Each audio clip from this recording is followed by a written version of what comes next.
যারা টিন সার্টিফিকেটধারী রয়েছেন বা করদাতা রয়েছেন তাদেরকে কিন্তু ইতিমধ্যে এক ধরনের চক্র ফোন দিয়ে বলতেছে আপনার ফাইলটা অডিটে পড়েছে, আপনাকে অডিট ফাইল থেকে বাদ দেওয়ার জন্য কিছু টাকা দাবি করতেছে।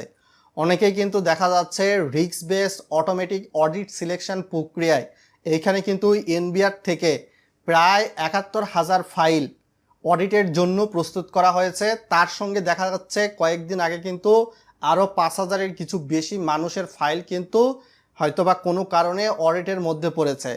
আর এইটার সুযোগ নিয়ে এক ধরনের চক্র কিন্তু বলতেছে আপনাকে এই অডিট ফাইল থেকে বাদ দিব, আপনাকে তাদের হয়তোবা ব্যক্তিগত নাম্বার থেকে ফোন দিতেছে, আপনাকে হয়তোবা হুমকি ধামকি দিয়ে। তো এই সকল টিন সার্টিফিকেটধারীদের জন্য এনবিআর থেকে কিন্তু ৫ জুলাই 4টি সতর্কবার্তা দিয়ে একটা নোটিশ প্রকাশ করা হয়েছে এই সকল টিন সার্টিফিকেটধারী এবং করদাতা সকলের ভালোর উদ্দেশ্যে। ভিডিওটা লাইক করে চ্যানেলের নতুন দর্শক হয়ে থাকলে সাবস্ক্রাইব করবেন, যেহেতু ভিডিওটা ইনফরমেটিভ হচ্ছে বন্ধুরা। এত দ্বারা সম্মানিত সকল করদাতার অবগতির জন্য জানানো যাচ্ছে সাম্প্রতিক সময়ে লক্ষ্য করা যাচ্ছে এক ধরনের প্রতারক চক্র করদাতার নথি অডিটে পড়ার তথ্য দিয়ে আপনাকে মুঠোফোনে যোগাযোগ করছে। তো এইখানে মূলত এনবিআর কর্তৃক বলা হয়েছে লিখিত নোটিশ ব্যতীত কোনো যোগাযোগ নয়, অর্থাৎ জাতীয় রাজস্ব বোর্ডের কোনো কর্মকর্তা বা কর্মচারী করদাতার কর নথি অডিট বিষয় সংক্রান্ত ব্যক্তিগত তথ্য, মুঠোফোন নাম্বার এবং অননুমোদিত মাধ্যমে যোগাযোগ করেন না। তাই অডিটের জন্য ফাইল নির্বাচিত হলে তা কেবলমাত্র আইন অনুযায়ী মৌখিক নোটিশের মাধ্যমে করদাতাকে জানানো হয়। অর্থাৎ আপনাকে কিন্তু ফোন দিবে না কেউ, আর সরাসরি আপনাকে কিন্তু ডাকযোগে চিঠি পাঠানো হবে নোটিশ। সেখানে আপনার নির্দিষ্ট কর সার্কেল অফিসের সিগনেচার, যিনি দায়িত্বপ্রাপ্ত তার রয়েছে, সেই কর সার্কেল অফিস অর্থাৎ বাংলাদেশ সরকারের সেখানে সিল থাকবে নোটিশে। তো এর বাইরে যদি আপনার কাছে কেউ বলে যে আপনার ফাইলটা অডিট থেকে বের করে দিবে, বা আপনাকে যদি কেউ টিন সার্টিফিকেট আছে আপনি রিটার্ন দিচ্ছেন না এই বিষয় সম্পর্কে ফোন করে আপনাকে ভয় দেখায়, আপনি অবশ্যই কল কেটে দিবেন।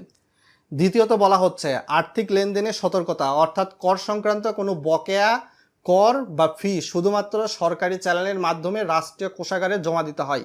কোনো কর্মকর্তা বা ব্যক্তি করদাতার কাছ থেকে ব্যক্তিগতভাবে বিকাশ, রকেট, নগদ বা মোবাইল ব্যাংকিং বা ব্যক্তিগত অ্যাকাউন্টের মাধ্যমে অর্থ এখতিয়ার রাখে না। অর্থাৎ বলা হয়েছে কেউ যদি আপনার কাছে দাবি করে একটা বিকাশ নাম্বার দিচ্ছে, আপনি একে ফাইল থেকে বের করে দিবে, আপনার কোনো রিস্ক নাই, এমন কিছু তথ্য দিচ্ছে, সেক্ষেত্রে সে আপনাকে তার বিকাশ, রকেট, নগদ বা ব্যাংক অ্যাকাউন্ট নাম্বার দিলে সেখানে আপনি টাকা দিবেন না।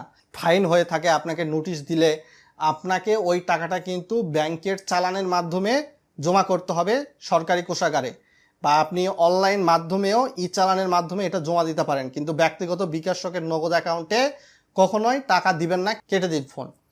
তৃতীয়ত তথ্য যাচাই করুন। এ ধরনের কোনো সন্দেহজনক কল, খুদে বার্তা, ইমেইল পেলে বিভ্রান্ত না হয়ে অনতিবিলম্বে সংশ্লিষ্ট কর অঞ্চলের উপকর কমিশনারের কার্যালয়ে তথ্য যাচাই করুন। অর্থাৎ বলা হয়েছে আপনার ফাইল যদি অডিটের জন্য পড়েও থাকে এ বিষয়টা আপনি একদম নিশ্চিত হতে অবশ্যই আপনার নির্দিষ্ট কর সার্কেল অফিসে সশরীরে যাবেন। যাওয়ার পরে সেখানে কি বলে তার বিপরীতে আপনি যদি উপযুক্ত প্রমাণ দিতে পারেন, আপনার টিন সার্টিফিকেট রয়েছে, ফাইল অডিটে পড়েছে, বারবার আপনার এরকম ভুল হচ্ছে, তো সেক্ষেত্রে আয়কর আইনের ধারা বিবেচনায় আপনি সেগুলোর অ্যান্সার করবেন, লিখিত জবাব দিতে পারেন। আর এই বিষয়ে আপনি যদি না জানেন অভিজ্ঞ একজন আয়কর আইনজীবীর সঙ্গে যোগাযোগ করে তার সহায়তা নিতে পারেন, তার উপযুক্ত সম্মানী দিয়ে। চতুর্থত আইনি ব্যবস্থা। কোনো ধরনের প্রতারক চক্র যদি এনবিআর এর কর্মকর্তা সেজে অর্থ দাবি করে তবে তাৎক্ষণিকভাবে নিকটস্থ আইন প্রয়োগকারী সংস্থাকে বা পুলিশকে অবহিত করুন। প্রতারকের ফোন নাম্বারটি সংরক্ষণ করুন এবং জাতীয় রাজস্ব বোর্ডের করদাতাদের হয়রানিমুক্ত স্বচ্ছ সেবা প্রদানে বদ্ধপরিকর। কোনো অবস্থাতেই এ ধরনের প্রতারকদের ফাঁদে পা দিবেন না। কোনো আর্থিক লেনদেন না করার জন্য বিনতি অনুরোধ করা হলো জাতীয় রাজস্ব বোর্ড অর্থাৎ এনবিআর। সো আশা করি বিষয়টা ক্লিয়ার করতে পেরেছি, আর ভিডিওটা সর্বোচ্চ সংখ্যকবার শেয়ার করে আরও মানুষকে জানিয়ে দিবেন। কেননা এখন কিন্তু দেখা যাচ্ছে 2023-24 সালের অর্থ বছরের ফাইলটা অডিটের জন্য প্রস্তুত করা হয়েছে ৭১,০০০, ৫,০০০, তার আগে আরও মেবি 50 না 40,০০০ ফাইল অডিটের জন্য সিলেক্ট করা হয়েছে। সো কেউ বিভ্রান্ত হবেন না। আপনার কাছে যদি অফিসিয়ালি নোটিশ আসে তখন সেটা দেখা যাবে। ফোন কলে, হোয়াটসঅ্যাপে, ইমো, টিকটকে আপনারে কেউ মেসেজ দিয়ে এই সংক্রান্ত তথ্য বললে ভয় পাবেন না, কল কেটে দিন।